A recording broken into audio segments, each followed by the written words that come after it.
Halo semua, kita ketemu lagi pada video ketiga project solar panel, pesawat solar panel yang kita buat. Solar glider. Solar glider kita namakan, solar semi glider. Semi glider. Iya.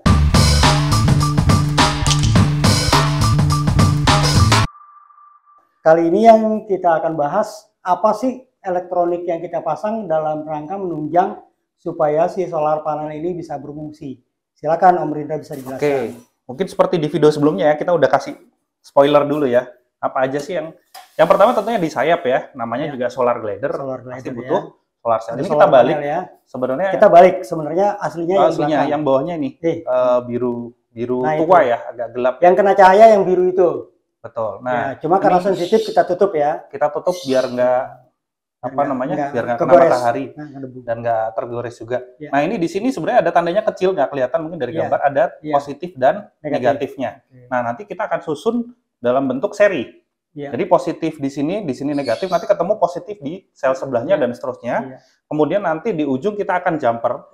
Jadi konektor di sini keluar itu sudah satu positif, satu negatif. Itu nanti masuk ke fuse. Di fuse juga sama, kita akan susun secara serial. Positif dan negatif ini konektornya. Ini konektornya. Itu jadi kita gunakan konektor ya. Konektor di sayap. Jadi kita nggak perlu masang-masang servo, kabel power ya. Kita satu konektor di sini udah ada. Buat power, ukurannya mungkin sekitar 3 mili ya ini ya. Itu kalau nggak salah namanya MPX konektor ya. MPX konektor. Konektor yang ini nanti yang kita pakai yang 6+2 ya. Ya, 6+2. Ya. Jadi ada 6 konektor kecil sama ada 2 konektor yang besar. Untuk yang power besar ya. Untuk power, nanti yang kecil ini servo untuk ya. Jalanin servo yang ada di sayap. Sebenarnya masih ada 6 konektor. Kalau servo kan cuma butuh 3. Mungkin nanti di belakang kalau ada butuh aksesoris atau apa di sayap, kita bisa juga gunakan konektor ini, masih ada sisa gitu. Tapi kita butuhnya sebenarnya cuma 2 yang besar untuk power sama 3 yang kecil untuk servo di sayap atau di aileron. Jadi kita nggak ruwet lagi dengan pengkabelan ya. Nggak ruwet lagi dengan kabel. Lepas pasang sayap gampang karena semuanya lewat konektor ya. Betul sekali.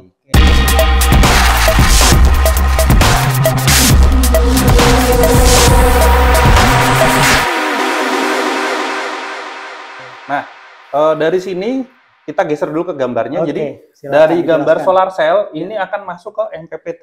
MPPT itu maksimum power point tracker atau tracking. Ini barangnya mana? Silakan. Kita gunakan yang murah meriah aja teman-teman. Sebenarnya kalau teman-teman cari MPPT di marketplace itu banyak banget, ada yang mahal banget, ada yang murah. Kita pakai yang murah aja karena sekali lagi kita ngejar efisiensi, apa yang terjangkau dan ada di lokal stoknya kita gunakan itu aja. Ini yang berapa ampere kita pakai? Ini saya lupa speknya. Kalau nggak salah ini kemana 30 ampere. 30 ampere ya. Kalau nggak salah speknya lebih dari cukup ampere. Ya. Udah jauh lebih dari cukup karena inputnya juga nggak akan segede itu juga. Gitu. Dan kalau teman-teman cari MPPT, cari yang ada displaynya. Jadi kita nggak usah ngukur-ngukur lagi, di sini udah kelihatan itu berapa voltase yang lewat dan ampere yang masuk. Jadi karena ini kita bicara solar panel itu kan kita bicaranya power, kita bicaranya watt. Nggak cuma berapa volt, nggak cuma berapa ampere, tapi berapa volt dan berapa ampere itu akan muncul di sini. Itulah kenapa disebut MPPT. MPPT itu dia akan nge-track di voltase dan ampere berapa yang wattnya bisa maksimal. Maksimal ya. WP-nya ya. Ya, yang wattnya itu bisa maksimal. Karena nggak selalu, ini kita naikin tegangannya, pasti arusnya akan turun. Atau sebaliknya, kita turunin tegangan, arusnya akan naik. Tapi kenaikan dan penurunannya itu kalau dikalikan, itu nggak selalu hasilnya maksimal. Makanya MPPT ini akan tracking maksimal di berapa, itu yang akan disuplai. Itu kan dari inputnya ya. Kemudian dari outputnya MPPT bisa di set nggak? Outputnya kita bisa set. Outputnya bisa set. Jadi di sini teman-teman bisa lihat, mungkin nggak kelihatan ya, nanti kita akan perjelas gambarnya.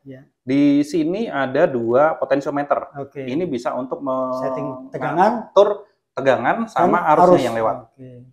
Jadi berapapun yang kita pasang, outputnya kita bisa setting. Outputnya kita bisa sesuaikan sesuai dengan kebutuhan sistemnya.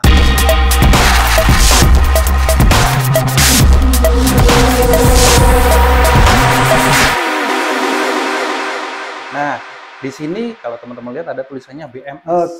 Yang mana BMS ini kalau nggak salah? Baterai Management System. Ini baterai BMS ini 20 ampere. Ya. Jadi kalau tadi suplainya maksimal 30 ampere. Jadi bukan berarti angkanya 30 pasti 30 ampere. Itu adalah spek maksimal. Jadi jangan gunakan ini di atas 30 ampere. Sama juga BMS-nya. Jangan charging lebih dari 20 ampere. Pun kalau kita bicara pesawat kan biasanya pakai LiPo, lithium ion. itu chargingnya kan jauh lebih dari 1 C. Yang lebih dari 1 C. Makanya 20 ini udah jauh lebih dari cukup untuk sistem yang kita gunakan. Ini BMS, Battery Management System. Kenapa kita gunakan BMS? Kenapa nggak langsung charging di baterai? Karena baterai ini kan multi cell, selnya nggak cuma satu. Jadi dia ada beberapa konektor terpisah untuk masing-masing sel.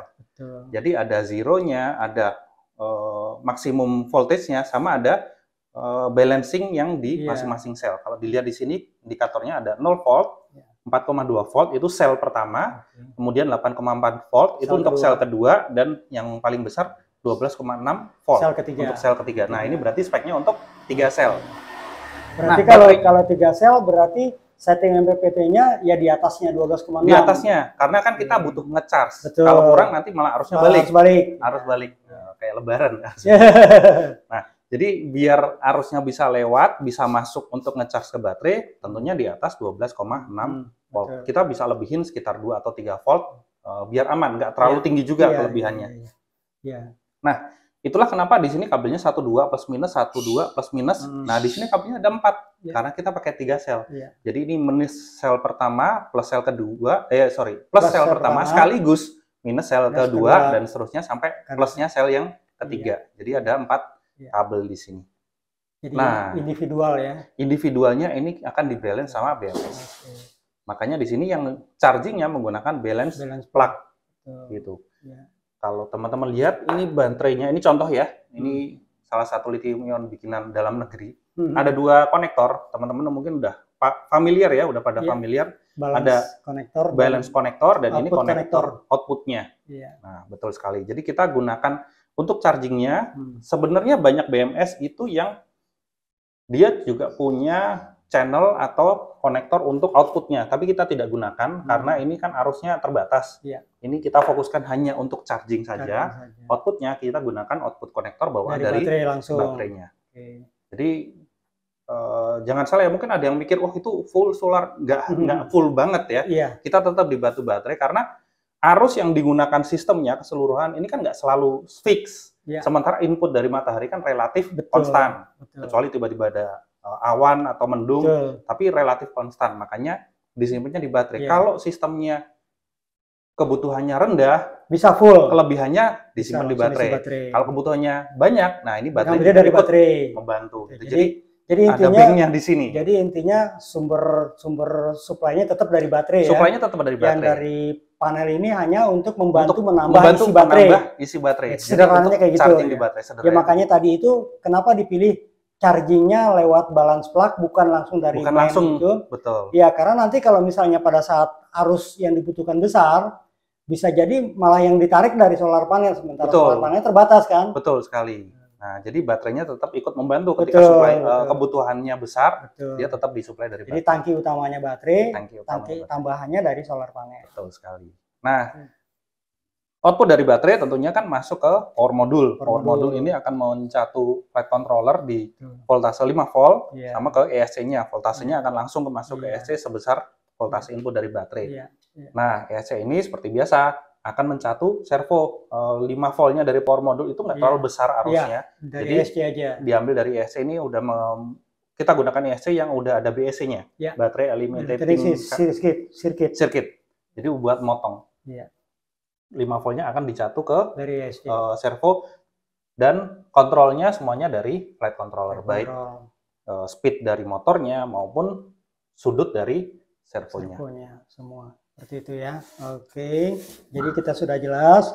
Jadi komponen utamanya yang tambahan adalah dari pesawat ini yang sudah jelas dari solar panelnya sebagai sumber energi tambahan untuk mengisi baterai. Kemudian dari solar panel tidak bisa langsung ke baterai, harus melewati MPPT untuk bisa sebagai deteksi watt maksimum yang terbaik untuk yang bisa disuplai ke BMS. Kemudian lewat BMS, karena yang kita pakai di baterai adalah balance plug-nya. Jadi BMS yang akan mengelola chargingnya. Sel mana yang butuh lebih besar chargingnya akan diisi. Kalau ada sel yang sudah penuh, nah ini yang stop. Yang berbahaya kadang-kala kalau kita nggak pakai ini di overcharging, dia akan terus ngisi, baterainya panas dan elektroniknya yang di dalamnya atau kimia yang di dalam baterai ini bisa meledak. terbakar. Ya. Jadi mungkin tambahan gini, rekan-rekan, teman-teman semua, walaupun ini namanya solar panel semi glider, tapi bukan berarti semua catuan utama kita dari solar panel ya. Betul. Solar panel hanya sebagai sumber tenaga tambahan untuk mencharge baterai, untuk mengisi baterai. Ya. Jadi harapannya adalah dengan cara pengisian selama terbang atau onboard charging, kita bisa menambah lama jam durasi terbangnya. Atau bisa jadi memang nggak butuh di charge sama sekali. Kalau misalkan habis gimana? Ya udah landing aja dulu. Diam aja dulu sampai ngisi, nge-charge. Nanti kalau udah baterai terisi sekian persen harus full, kita bisa terbang lagi.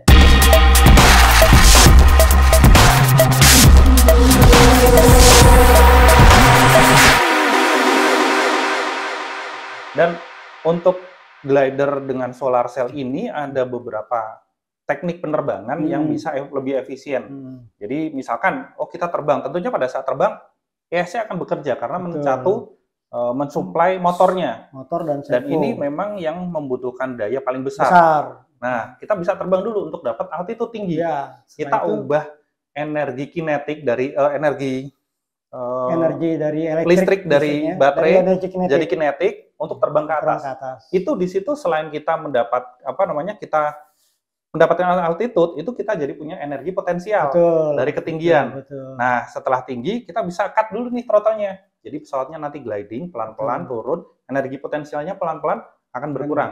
Sembari, kita harapkan beban flight controller dan servo itu nggak terlalu tinggi, sehingga baterai bisa ngisi. Jadi sambil pesawatnya gliding, dia bisa charging. Makanya ketika udah sampai ketinggian yang relatif rendah, baterai ini udah lebih terisi lagi, kita bisa nambah elevasi lagi. Jadi dengan naik turun, kinetik potensial, energinya bergeser-geser aja, sembari kita dapat supply dari matahari, sehingga harapannya terbangnya bisa relatif lebih lama. Jadi kita di manajemen flight-nya itu nanti manajemen flight-nya juga kita atur. Barangkali misalnya saat terbang kita ketemu thermal. Betul, apalagi kalau kita ketemu thermal. Lebih hebat lagi, bisa berjam-jam. Walaupun tetap ada motor, tapi tetap motornya hanya bekerja kecil sekali. Kecil, karena hanya untuk standby aja. Betul. Hanya untuk mensuplai si flight control, terutama untuk stabilisasi seperti itu. Itu juga ya di video sebelumnya kenapa kita atur biar buntutnya ini nggak terlalu kompleks. Jadi biar servonya juga nggak terlalu berat, nggak capek kerjanya. Servo itu kalau standby mungkin arusnya sangat kecil sekali. Begitu dia bergerak menggunakan motor di dalamnya, itu juga baru memakan arus yang lebih besar. Jadi kita desain sesederhana mungkin kontrolnya, seirit mungkin energinya, biar apa? Nanti lebih lama. Manajemen terbangnya kita sebaik mungkin, jadi bisa lebih lama durasinya di udara. Mungkin itu dulu untuk video kali ini. Sudah cukup ya, kita sudah bahasan di video ketiga ini, kita bahas elektronik sampai ke manajemen terbangnya ya. Tapi ini baru rencana ya, sekali lagi. Nanti kejadiannya gimana? Apakah kita tetap pakai baterai 3 sel atau mungkin kita butuh 4 sel? Apakah cukup dengan 3000 mAh atau mungkin kita pakai baterai yang lebih besar lagi? Nanti kita lihat di video-video berikutnya. Mungkin setelah nanti tahap pengujian kita juga akan ketemu apakah rencana awal kita seperti ini sudah sesuai atau perlu kita modifikasi lagi? Iya, apakah kita perlu modifikasi lagi? Apakah nanti hitung-hitungan tadi watt yang kita udah spill dikit, apakah masih sesuai atau memang harus kita sesuaikan lagi? Nanti kita lihat di video berikutnya. Oke, sementara video ketiga cukup. Sampai ketemu di video keempat. Terima kasih semua. Terima kasih semua.